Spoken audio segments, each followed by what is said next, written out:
Muy buenas, estimados estudiantes. Reciban un cordial saludo.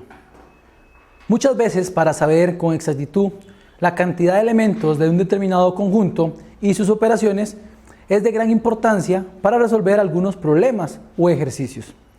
Comencemos entonces realizando algunas interrogantes.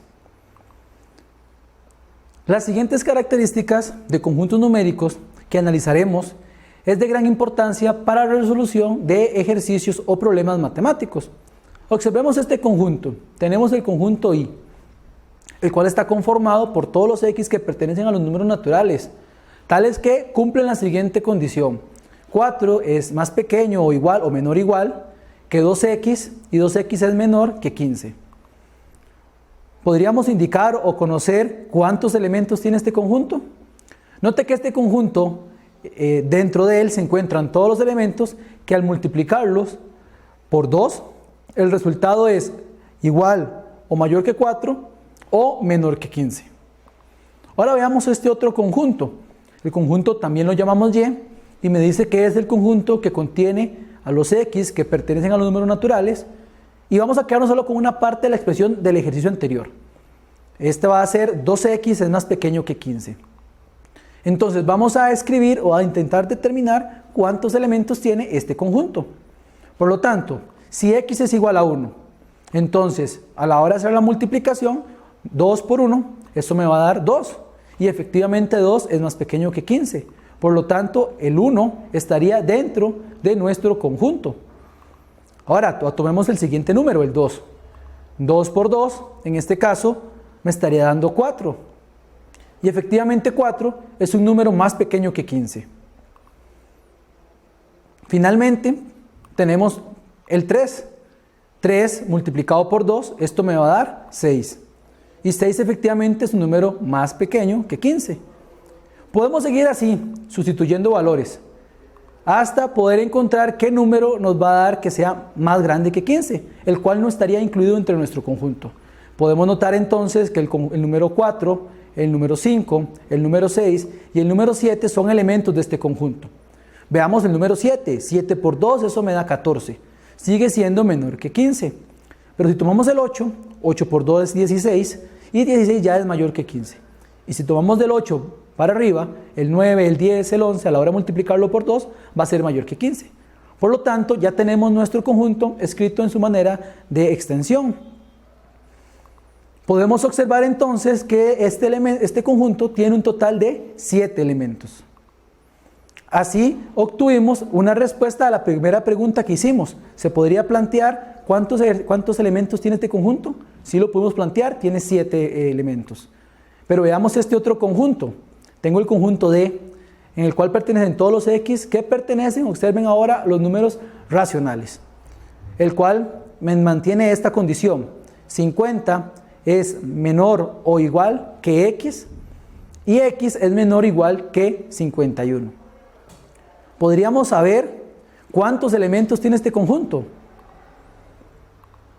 Observemos que este conjunto vive en los números como por ejemplo el 50 y el 51. Pero también dentro de este conjunto tenemos el 50.1, el 50,2, el 50,43, 50,107. Y así no podríamos entonces determinar la cantidad de elementos de este conjunto, dado que al ser números racionales, los decimales de los números nos generan una cantidad infinita de elementos. Y así hay infinita cantidad entonces de elementos en este conjunto D. Entonces, si la pregunta es ¿cuántos elementos? O podría determinar cuántos elementos tiene nuestro conjunto D, la respuesta sería infinitos. El análisis de dos conjuntos anteriores que hicimos nos deja ver cómo existen dos tipos de conjuntos. Aquellos que son infinitos o los que son infinitos. Los que son finitos tienen una cantidad determinada de elementos. Los otros no se puede determinar su cantidad de elementos. Veamos aspectos relacionados con esta notación matemática. Lo anterior nos lleva a definir algo en notación. ¿Y qué es lo que decimos notación? Esta expresión que aparece, n sub s. Esto denota el número de elementos que viven dentro de un conjunto.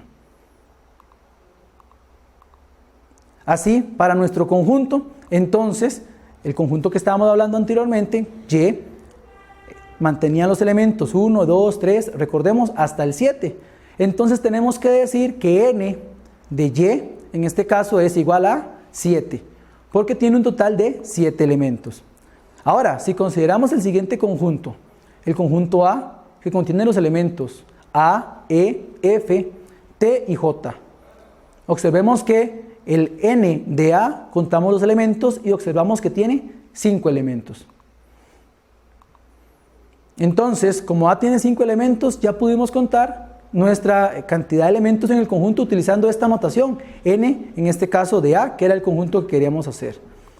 Decimos entonces que un conjunto vacío, recordemos que lo hemos visto en videos anteriores, tiene una cantidad de 0 elementos.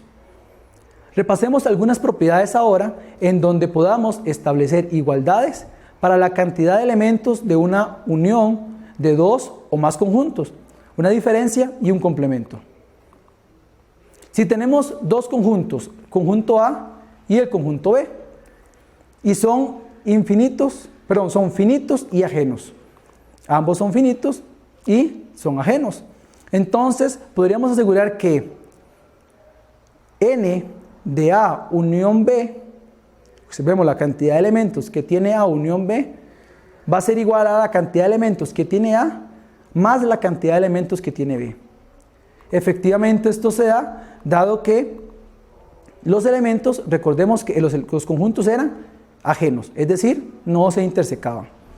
Ahora, si tenemos los elementos A y B, que de igual manera son finitos, entonces podríamos asegurar que n de A diferencia de B, o sea, la cantidad de elementos que tiene el conjunto A diferencia con B, va a ser la cantidad de elementos que tiene A menos la cantidad de elementos que tiene A intersecado con B.